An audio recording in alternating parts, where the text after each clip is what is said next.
A very good morning to all of you. Welcome you all in class 12th economics.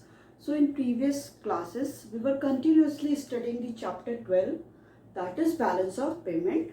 So in the last class we have already discussed what is simply the balance of payments, economic transactions in the BOP, meaning of the balance of payment account, meaning of the balance of trade, components of the balance of trade, balance of payment, in which we have discussed the component of current account and the components of the capital account. So in today's class we are going to start with the what is the basic difference between the BOP current account and BOP capital account. कि BOP current account balance of payment के current account और balance of payment capital account में difference क्या होता है. ठीक है, तो first of all we will go through the meaning.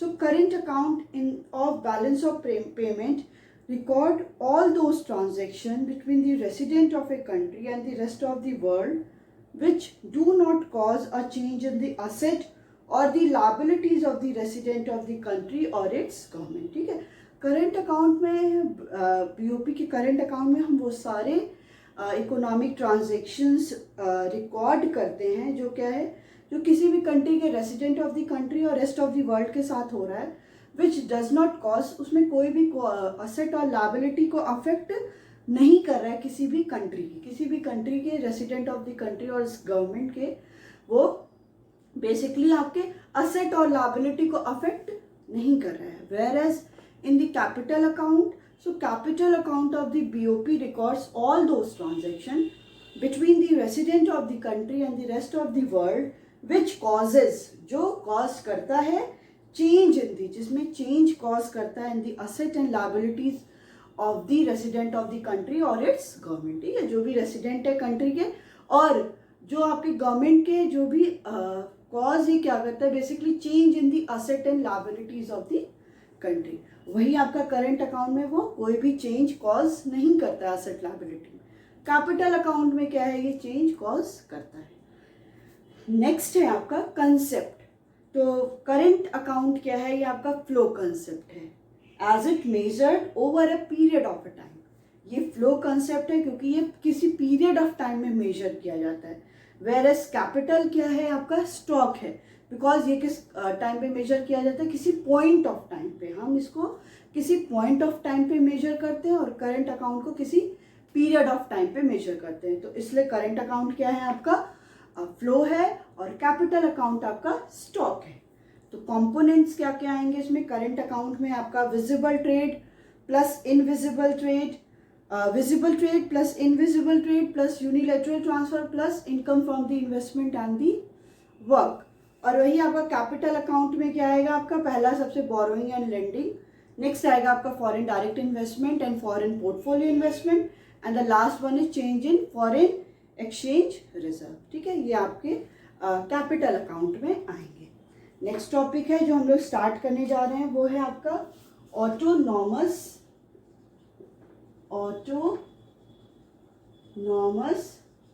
And accommodating items. ठीक है, नेक्स्ट आपका कंसेप्ट क्या है, मीनिंग जानना है हमें कि what is autonomous item, autonomous item क्या होता है और अकोमोडेटिंग आइटम्स क्या होते हैं. तो पहले हम डील किसके साथ करेंगे, ऑटोनॉमस आइटम्स के साथ. Okay, so these refer to those economic transactions with rest of the world which take place due to some economic motive for the maximizing profit.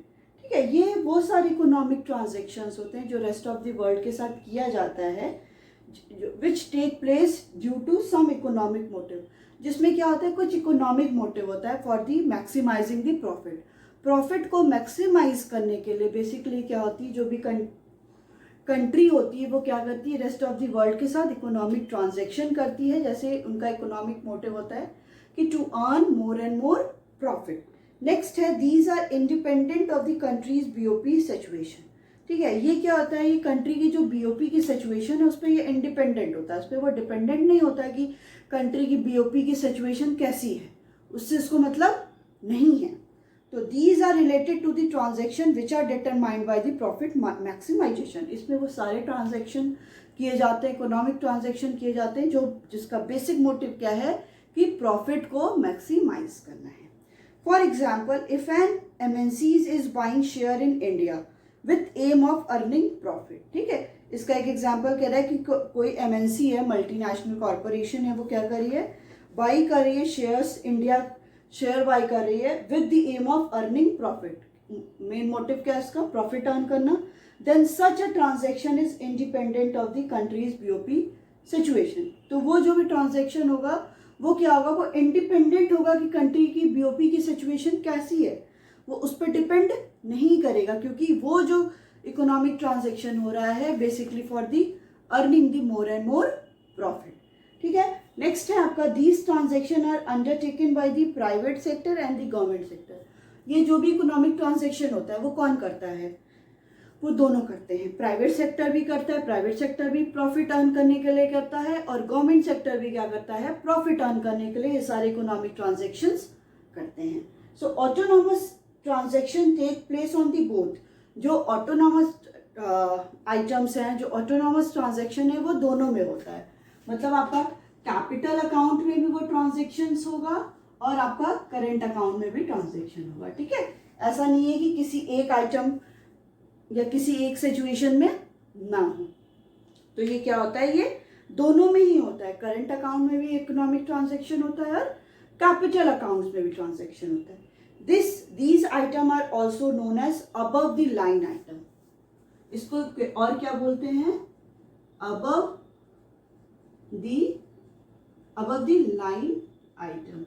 इसका मतलब ये हुआ, जैसे जब भी हम लोग क्या बनाते हैं, करंट अकाउंट और कैपिटल अकाउंट बनाते हैं, ठीक है, करंट अकाउंट और कैपिटल अकाउंट बनाते हैं, तो जो भी आइटम एक लाइन ड्रॉ होती है, जो भी आइटम हम इसके ऊपर लिखते हैं, यहाँ पे कुछ भी जो आइटम हम यहाँ लिख रहे हैं उसको हम बोलते हैं ऑटोनॉमस आइटम्स, ठीक है। इसीलिए इसको क्या बोला जा रहा है, अबव द लाइन। जो लाइन है उसके ऊपर जितने भी आइटम रिकॉर्ड हो रहे हैं उनको हम क्या बोलते हैं, अबव द लाइन आइटम्स, और अबव द लाइन आइटम्स को क्या बोलते हैं, ऑटोनॉमस आइटम्स, ठीक है।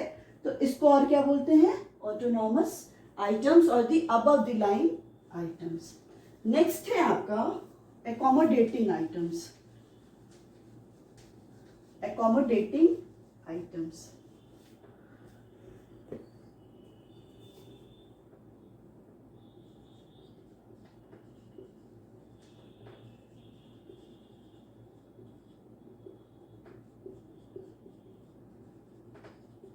एकोमोडेटिंग आइटम्स, ठीक है। तो ये क्या कह रहा है, these type of item refers to the transaction that are undertaken in order to establish BOP identity.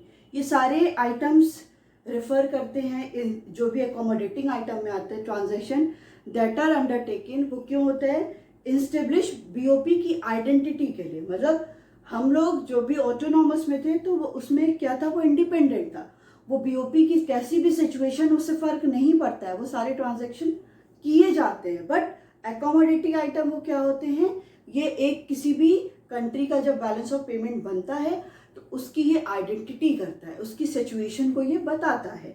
So these are conditioned by the BOP status of the country. ये क्या होता है, ये कंडीशन कैसे होते हैं कि बीओपी के स्टेटस को दिखाते हैं कि बीओपी की कैसी कंडीशन है, डेफिसिट है कि सरप्लस है कि बैलेंस है, करंट अकाउंट कैपिटल अकाउंट एक दूसरे के इक्वल है, तो ये सारा इसमें शो करता है। So these are not related to those transaction which are determined by the profit maximisation. इसमें वो सारे item related, these are not related, ये उससे रिलेटेड नहीं होता है कि transaction which are determined by the profit maximisation. इसमें वो सारे इकोनॉमिक ट्रांजेक्शन नहीं होते हैं जिनका बेसिक मोटिव क्या हो गया कि हमको प्रॉफिट मैक्सिमाइजेशन करना है। इसमें कोई भी लिंक नहीं है कि बेसिकली ये बस प्रॉफिट मैक्सिमाइजेशन के लिए ही किए जा रहे हो। जैसे आपका क्या था, ऑटोनॉमस आइटम था जो किसके लिए किया जा रहा था कि प्रॉफिट को मैक्सिमाइजेशन करने के लिए। For example if there is a current account deficit in BOP, अगर क्या होता है करंट अकाउंट में करंट अकाउंट डेफिसिट हो जाता है बीओपी, जब हम करंट अकाउंट और कैपिटल अकाउंट बनाते हैं तो उसमें क्या है डेफिसिट हो जाता है बीओपी में, then this deficit is finance by the borrowing from the ROW. ठीक है, क्या होता है जैसे हम करंट अकाउंट और कैपिटल अकाउंट बनाते हैं, करंट अकाउंट में देखा गया कि 1000 का क्या है 1000 करोड़ का डेफिसिट शो कर रहा है और कैपिटल अकाउंट में ज़्यादा है और इसमें कम शो कर रहा है। तो इसको क्या किया जाता है, इसको इक्वल करने के लिए क्या किया जाता है कि बोरोइंग्स की जाती है। बोरोइंग्स हम कहाँ से करेंगे, रेस्ट ऑफ द वर्ल्ड, वहाँ से हम बोरो करके करंट अकाउंट में शो कर देंगे 1000 करोड़ हमें मिल गया है, देन आपका बीओपी क्या हो जाएगा, इक्वल हो जाएगा। तो इसलिए जो भी अकोमोडेटिंग आइटम्स होते हैं वो क्यों किया जाता है, basically for the balance of payment, कि जो भी डेफिसिट हो रहा है हम उसको क्या कर सकें, इक्वल कर सकें। अब क्योंकि अकोमोडेटिंग आइटम्स क्या हो रहे हैं, ये प्रॉफिट मैक्सिमाइजेशन के लिए तो हो नहीं रहे, तो बैलेंस करने के लिए हो रहा है ना, क्योंकि उसी से तो आपका बीओपी स्टेटस दिख रहा है कि हाँ आपका दोनों इक्वल है। बट हम जो ऑटोनॉमस कर रहे थे, ऑटोनॉमस क्यों कर रहे थे कि हमको प्रॉफिट मैक्सिमाइजेशन करना था प्राइवेट सेक्टर और पब्लिक सेक्टर को, वो ये नहीं देख रहे थे कि आपका जो ये सिचुएशन है बीओपी की सिचुएशन है वो कैसी है, कि वो ज़्यादा डेफिसिट है कि सरप्लस है। बट अकोमोडेटिंग आइटम्स क्यों किया जाता है इंटर, बिकॉज कि हम जो भी डेफिसिट है उसको हम इक्वल कर सकें। ठीक है, so these transaction are undertaken by the government sector only. तो ये जो ट्रांजेक्शन्स होते हैं वो कौन करता है, गवर्नमेंट सेक्टर के ही थ्रू किया जाता है। So accommodating transaction takes place on the capital account. देखिए ऑटोनॉमस आइटम क्या थे, वो आपके बेसिकली क्या है कि बेसिकली आपके किस में किए जा रहे थे, वो किए जा रहे थे करंट और capital account, but accommodating transaction takes place on the capital account में होता है। These item are also known as below the line item. जैसे मैंने भी बताया था ना, जब हम बनाते हैं तो जो भी आइटम ऊपर लिखते हैं वो ऑटोनॉमस होते हैं, और जो भी इस लाइन के नीचे जितने भी आइटम्स लेते हैं वो क्या होते हैं, अकोमोडेटिंग आइटम्स। क्योंकि आपको पता है कि जब भी हमको कोई चीज़ एरर एंड ओमिशन होता है या जो भी हमको इक्वल करना होता है तो हम नीचे ही इक्वल करते हैं ना, फिर हम यहाँ पे शो कर देते हैं कि टोटल एक दूसरे के इक्वल है। ठीक है, तो ऑटोनॉमस आइटम क्या होते हैं, अबव दी लाइन आइटम्स होते हैं। जब हम भी अकाउंट बनाते हैं बीओपी का, वो बनाते हैं बीओपी बनाते हैं रिकॉर्ड जिसमें हम करते हैं, तो जो भी आइटम्स इस लाइन के ऊपर आएंगे वो ऑटोनॉमस आइटम होंगे, और जो भी आइटम्स उसके नीचे आएंगे वो अकोमोडेटिंग आइटम्स होंगे। ठीक है, नेक्स्ट आपका टॉपिक है डिसइक्विलिब्रियम इन बीओपी। देखिए आप में ये क्या है, बीओपी डेफिसिट, जो ये टॉपिक है वो डिलीट हो गया। ठीक है, तो इसको आप पढ़ना नहीं है, बट एक बार ये समझ लीजिए कि डिसइक्विलिब्रियम इन बीओपी का मतलब क्या है, कि डिसइक्विलिब्रियम इन बीओपी मतलब कि जब हम बीओपी की बात कर रहे हैं तो इक्विलिब्रियम कब कर रहे हैं, जब करंट अकाउंट आपका कैपिटल अकाउंट एक दूसरे के इक्वल है। बट जैसे ही हम डिसइक्विलिब्रियम की बात कर रहे हैं तो उसमें क्या हो गया, मतलब वो इक्वल नहीं है, या तो बीओपी सरप्लस है, ठीक है, क्रेडिट आपका क्रेडिट साइड ज़्यादा है डेबिट साइड से, या तो आपका डेफिसिट है बीओपी मतलब डेबिट साइड आपका ज़्यादा है क्रेडिट साइड। ठीक है, तो यही कह रहा है कि इधर डेफिसिट ऑफ द बीओपी और द सरप्लस बीओपी। तो ये टू टाइप्स के होते हैं, सरप्लस बीओपी और डेफिसिट बीओपी। सरप्लस में क्या होगा, जब डेबिट ऑफ द कंट्री, वही आपका जो मैंने बताया, जब क्रेडिट ज़्यादा होगा डेबिट से, और डेफिसिट क्या होगा, जब डेबिट ज़्यादा होगा आपका क्रेडिट से। ये क्या हो गया आपका डेफिसिट बीओपी। अब इसके कॉजेस दिए हुए हैं कि किसकी वजह से ये सारा होता है, तो आपको पढ़ना नहीं है, बट अगर आपको पढ़ने का मन हो एक बार आप एटलीस्ट देख लीजिएगा कि क्या क्या ऐसी एक्टिविटी होती है, क्या क्या ऐसे फैक्टर्स होते हैं जिसकी वजह से डिसइक्विलिब्रियम आता है। इकोनॉमिक फैक्टर हो गया, पॉलिटिकल फैक्टर हो गए, सोशल फैक्टर हो गए, तो इसकी वजह से क्या आपका डिसइक्विलिब्रियम की कंडीशन आती है। ठीक है, नेक्स्ट आपका कह रहा है balance of payment in accounting sense and the operational sense, कि जो ये बैलेंस ऑफ पेमेंट की कंडीशन है वो अकाउंटिंग सेंस में कैसे है, मतलब जब हम अकाउंटिंग करते हैं वो कैसी है, और जब हम उसका ऑपरेशन करते हैं, जब हम एग्जीक्यूट करते हैं तो उसकी सिचुएशन कैसी है।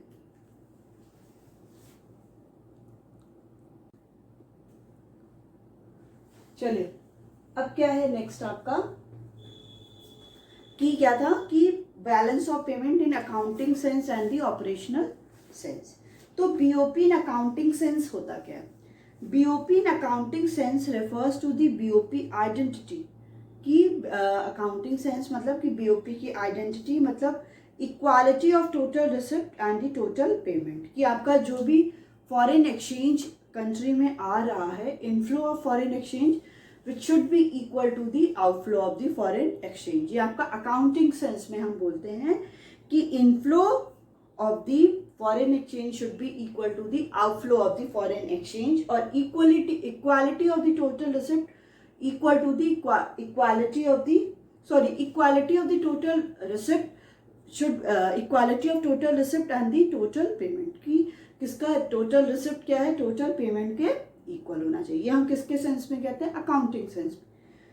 So whenever we talk about the operational sense, so it refers to the analysis of the BOP account which reflect accommodating transaction undertaken to offset the either the surplus or the deficit in the BOP account. Operational sense में हम कहते हैं कि हम जो भी accommodating items हैं उनकी रिकॉर्डिंग हम उसी सेंस में करते हैं, उसी कंडीशन में करते हैं जब हमें नीड होती है कि आपका जब सरप्लस बीओपी हो रहा है या डेफिसिट बीओपी हो रहा है, जब सरप्लस बैलेंस ऑफ पेमेंट हो रहा है या डेफिसिट बैलेंस ऑफ पेमेंट हो रहा है, उस कंडीशन में हम एकोमोडेटिंग आइटम्स की क्या करते हैं, इकोनॉमिक ट्रांजैक्शन की रिकॉर्डिंग करते हैं। ठीक है, तो अकाउंटिंग सेंस में क्या हो गया, quality of total receipt and the total payment means income of the foreign inflow of the foreign exchange should be equal to the outflow of the foreign exchange. या अकाउंटिंग सेंस, ऑपरेशनल सेंस में हम क्या करते हैं कि we enter the accommodating item in the case or in the condition of when there is surplus BOP or when there is deficit BOP। जब surplus BOP होता है और जब deficit BOP होता है, उसी कंडीशन में हम क्या करते हैं, इसको रिकॉर्ड करते हैं। तो कह रहा है let us understand this with the help of an example। इसको हम समझते हैं एक एग्जाम्पल के साथ। ठीक है, तो ये आपको बैलेंस ऑफ पेमेंट दिख रहा है, ये outflow of the foreign exchange है जब आप क्या कर रहे हो, इम्पोर्ट कर रहे हो। ठीक है, तो आपके यहाँ से क्या हो रहा है, आपके यहाँ सामान आ रहा है तो फॉरेन एक्सचेंज क्या हो रहा है, जा रहा है। ठीक है, तो outflow of the foreign exchange means debit हो रहा है and inflow of the foreign exchange मतलब कि क्रेडिट हो रहा है। तो इसमें क्या कह रहा है, पहला आपका हो गया इम्पोर्ट ऑफ द गुड्स का हम इम्पोर्ट कर रहे हैं, किस में है, रुपीज इन करोड़ में है, तो ये आपका हो गया 3000 करोड़। फिर है इम्पोर्ट ऑफ द सर्विस को इम्पोर्ट कर रहे हैं, ये 8000 करोड़ है। फिर यूनिलैटरल ट्रांसफर है आपका 600 करोड़। इनकम फ्रॉम इन्वेस्टमेंट है आपका 1000 करोड़। कैपिटल पेमेंट, ठीक है, कैपिटल का पेमेंट कर रहे हैं हम, जो कैपिटल रिसिट और कैपिटल पेमेंट कर रहे हैं, मतलब हम क्या कर रहे हैं, लोन को रीपे कर रहे हैं, जो हमने लोन लिया था उसको रीपे कर रहे हैं, परचेज ऑफ द असेट कर रहे हैं। तो कैपिटल हम पेमेंट कर रहे हैं, तो ये 2000 हो गया, 2000 करोड़। तो इसको सम किया तो कितना आ रहा है, 14600।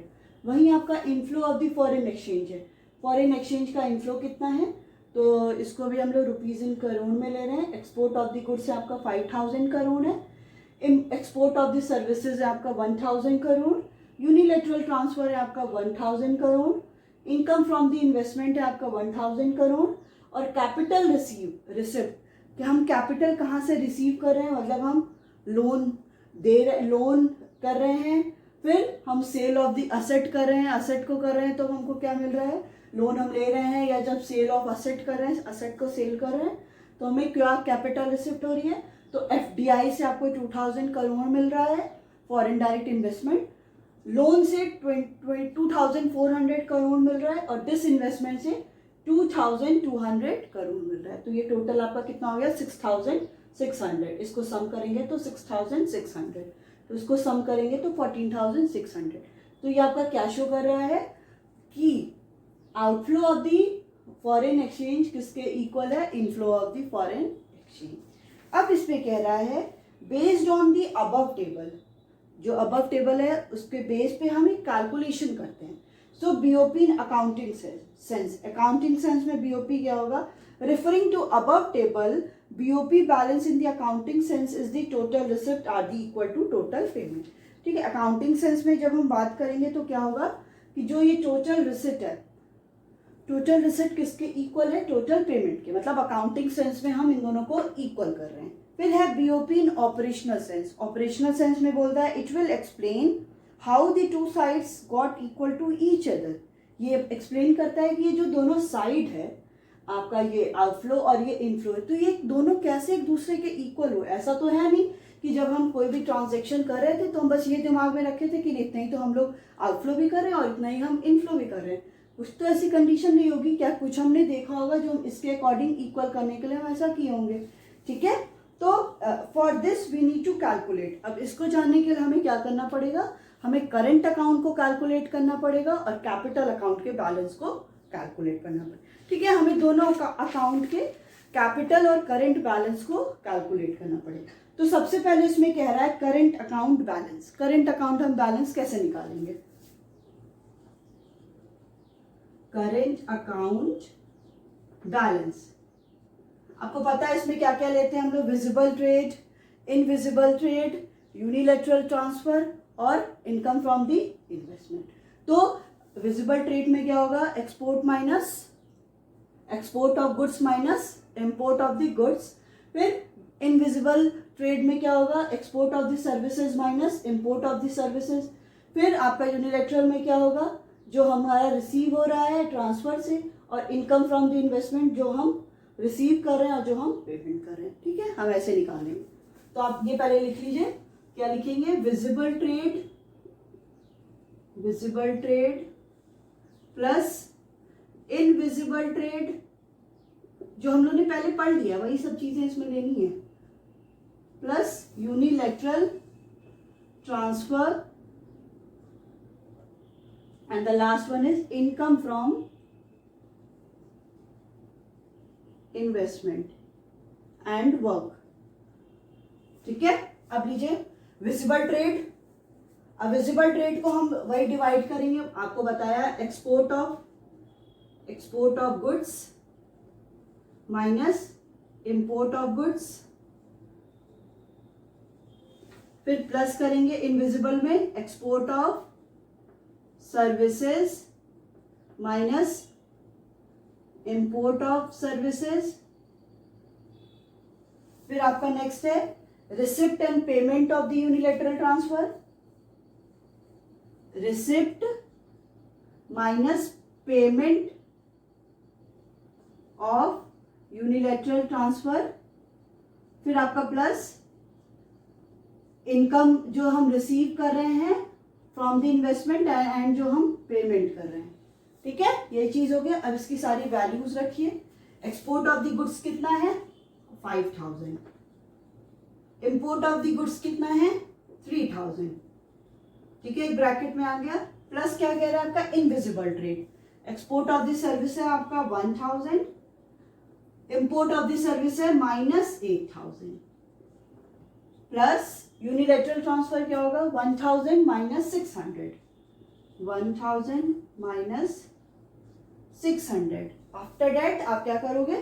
क्या कह रहा है? रिसीव किया जो भी इनकम हमने इन्वेस्टमेंट से और जो माइनस किया, तो ये आपका 1000, ये आपका 1000 दिया है और ये भी आपका 1000 दिया है, तो 1000 माइनस 1000। अब इसको करो, कितना आया? 2000। प्लस है और अंदर क्या है? माइनस है, तो हम इसको माइनस लिख देते हैं। 7000 प्लस 400 प्लस 0, ये क्या हो गया आपका? 2400 माइनस 700। इसको माइनस करिए, 10 में से 4600 माइनस 4600। ठीक है, अब ये क्या हो गया है? अब BOP on the current account. BOP क्या है? करेंट अकाउंट में क्या शो कर रहा है? Deficit of the 4600 crore. ठीक है, ये माइनस में आया है ना, माइनस में आने का मतलब क्या है? डेफिसिट हो रहा है। अगर यही आंसर आपका 4600 करोड़ आता तो मतलब आपका ये क्या होता? ये शो करता है कि आप क्या हो? सरप्लस है। तो ये क्या है? डेफिसिट बीओपी है। डेफिसिट बीओपी आपका कितना? माइनस 4600 करोड़। जैसे हम लोग पढ़े ना कि करंट अकाउंट और कैपिटल अकाउंट में डिफरेंस क्या हो गया, तो यही आपका क्या है कि आपको पता चल गया कि डेफिसिट हो रहा है बैलेंस ऑफ पेमेंट अकाउंट में। कितने का डेफिसिट हो रहा है? आपका डेफिसिट हो रहा है माइनस 4600 करोड़। इतना का आपका क्या हो रहा है? डेफिसिट हो रहा है। ठीक है, नेक्स्ट कह रहा है आपका करंट, ये आपने क्या कैलकुलेट किया, ये आपने capital account sorry current account calculate किया। नेक्स्ट हम करेंगे capital account.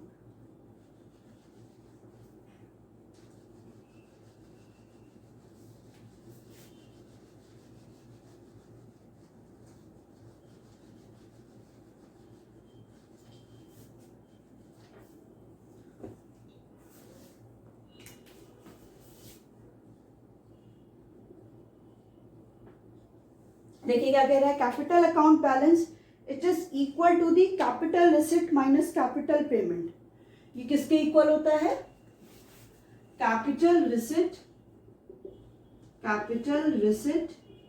Minus capital payment. आपकी कैपिटल रिसिप्ट कितनी है 6600 और कैपिटल पेमेंट कितना है 2000, कितना आ गया आपका 4600 करोड़। अब ये क्या कह रहा है, it is clear from the above analysis, जो अबव हमने एनालिसिस की कि करंट अकाउंट में आपको क्या है माइनस 4600 करोड़ का क्या शो कर रहा था, डेफिसिट शो कर रहा था। एंड करंट अकाउंट में क्या था आपका डेफिसिट शो कर रहा था, एंड 4600 करोड़ आपका कैपिटल अकाउंट में क्या शो कर रहा है, सरप्लस शो कर रहा है। This surplus is due to loan or the sale of the asset in the international market. अब ये जो आपका 4600 करोड़ क्या शो कर रहा है, ये शो कर रहा है कि आपने जो भी क्या किया है, सेल ऑफ द एसेट, अपने जो भी एसेट है उनको सोल्ड आउट किया है, उसकी वजह से आपका क्या आ रहा है, ये सरप्लस में आ रहा है। करंट अकाउंट में हम क्या क्या लिए थे, visible, invisible, unilateral transfer and income from the investment. हम इसमें क्या ले रहे हैं, इसमें हम कैपिटल अकाउंट बैलेंस में ले रहे हैं जो भी कैपिटल रिसिट है माइनस कैपिटल पेमेंट। ठीक है, कैपिटल रिसिट और कैपिटल पेमेंट। तो कैपिटल रिसिट हमारा कितना था 6600 और कैपिटल पेमेंट आपका 2000 करोड़, तो 4600 करोड़ आया। ये क्या शो कर रहा है कि आपका कैपिटल अकाउंट सरप्लस है और आपका डेफिसिट किसका था, आपका 4600 आपका डेफिसिट, वही उसी के थ्रू 4600 सरप्लस हो गया तो 46 आपका डेफिसिट, जो डेफिसिट हुआ था वो कैपिटल अकाउंट 4600 सरप्लस से इक्वल हो गया। इसलिए आपका ये जो इनफ्लो है और जो आउटफ्लो है 14,600 करोड़ एंड द 14,600 करोड़ एक दूसरे के इक्वल आ गए। This is the only reason. ठीक है, जो डेफिसिट था करंट अकाउंट में वो कैपिटल अकाउंट में आपने उसको इक्वल करके कर दिया। ठीक है, बीओपी। तो अब इसके थ्रू हम लोग देख रहे हैं कि हम लोग का ये जो सिलेबस है ऑफ योर मैक्रो इकोनॉमिक्स ये भी आपका खत्म हो चुका है। ठीक है, तो आपने इस चैप्टर में क्या क्या पढ़ा, आपने पढ़ा कि सबसे पहले यही देखा हमने कि बीओपी क्या होता है, बैलेंस ऑफ पेमेंट क्या होता है। बैलेंस ऑफ पेमेंट में सिंपली हमने देखा कि इसमें जो भी इकोनॉमिक ट्रांजेक्शन्स हम कर रहे हैं किसी भी कंट्री में, इकोनॉमिक ट्रांजेक्शन्स जो भी होता है between the resident of the country and the rest of the world के साथ जो भी इकोनॉमिक ट्रांजेक्शन कर रहे हैं किसी भी अकाउंटिंग पीरियड में, उसको हम क्या करते हैं सिस्टमैटिकली रिकॉर्ड करते हैं। ठीक है, फिर हमने पढ़ा इकोनॉमिक ट्रांजेक्शन, मतलब इकोनॉमिक ट्रांजेक्शन जो हम रिकॉर्ड कर रहे हैं तो वो है क्या, उसमें हम क्या क्या रिकॉर्ड करेंगे, विजिबल आइटम्स मतलब export and the import of the goods, invisible item में जिसमें हम export and import of the services लेंगे। थर्ड हम लेंगे यूनिलैटरल ट्रांसफर, मतलब वन साइडेड पेमेंट जो हम करते हैं या वन साइडेड पेमेंट जो हम रिसीव करते हैं, डोनेशन, गिफ्ट्स, ये सारे क्या है unilateral. Income from the investment, कि हमने कुछ भी इन्वेस्टमेंट किया है या हमने किया या रेस्ट ऑफ द वर्ल्ड ने किया, तो जो भी इनकम जनरेट हो रही है वो। And the next and the last one is capital transfer. Capital transfer में हम कैपिटल रिसिट लेते हैं और कैपिटल पेमेंट लेते हैं।